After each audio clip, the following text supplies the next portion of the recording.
Hi, I'm Geoff Dean, your Player Development Director, and today's coaching tip is on how to hit side hill lies. Our emphasis will be on the ball above our feet and also the ball below our feet. So join me out on the golf course right now and let's learn how to hit these golf shots. Today's coaching tip is on hitting side hill lies. And I'm a right-handed golfer, so we're going to talk about this from a right-handed perspective. It would obviously be the opposite for a left-handed golfer. But for an uphill lie, we're going to talk about a few things that we do to make this shot come off as accurately as possible. We normally take our stance, for the most part, the same as we would a normal stance. Width of stance is about the same, knee flex is about the same. But what is different is our spine tilt. And the reason why we have a variation in spine tilt, I'll get to that in a second, is because of the slope of the uphill lie. So when I stand to this shot, I want to make sure that I take my normal stance, but my spine tilt's going to be a little taller to accommodate the slope.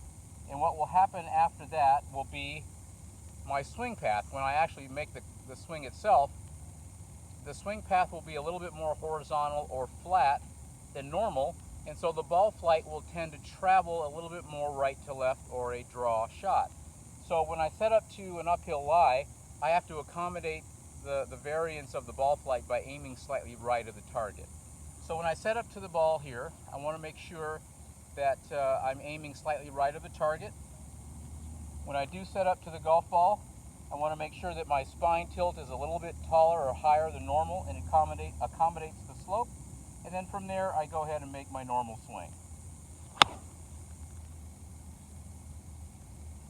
The shot will definitely come off a little bit more right to left or a little bit of a draw pattern, so go ahead and play for that. But the main thing here when you're dealing with an uphill lie, let's make sure that your spine tilt is a little bit taller so that you can accommodate the slope that you are facing. Just understand that your swing path will be a little flatter, ball flight will tends to come off a little bit more right to left. Okay, let's take a look at the downhill lie. So here we are on the downhill lie, and quite the opposite as the uphill lie. We're going to do things a little differently. The main thing here in the downhill lie is that we establish a really good athletic stance first. So you're going to feel like you want maybe a little bit more knee bend than normal. You definitely don't want straight legs where we're tilted over at the waist. You want to make sure that your knees are flexed and are able to move fairly athletically. And then the next piece here is we're going to understand that because the slope is now tilted downward, I have to accommodate that tilt by tilting my body a little bit more forward from the waist. So take my stance, give me a little bit more body tilt, and with that causes a swing pattern that's going to be a little bit more vertical, quite the opposite as the uphill lie. So if my swing has a tendency to be a little bit more vertical, the shot pattern is going to be a little bit more left to right for a right-hander. So we want to aim a little bit more left than normal. So here we go. We're going to set up to our target. You're going to aim it a little bit more left than you do normally.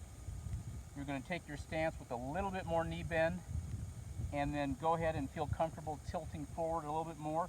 Notice I'm not straightening out and bending over this way. I'm making sure my knees remain flexed. Good positive tilt forward, and then from there, go ahead and make your golf swing.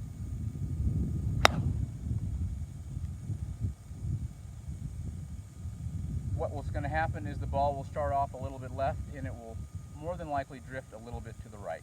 So feel free to practice that and contact me at gdean@pgawest.com if you have any questions about this coaching tip or any others.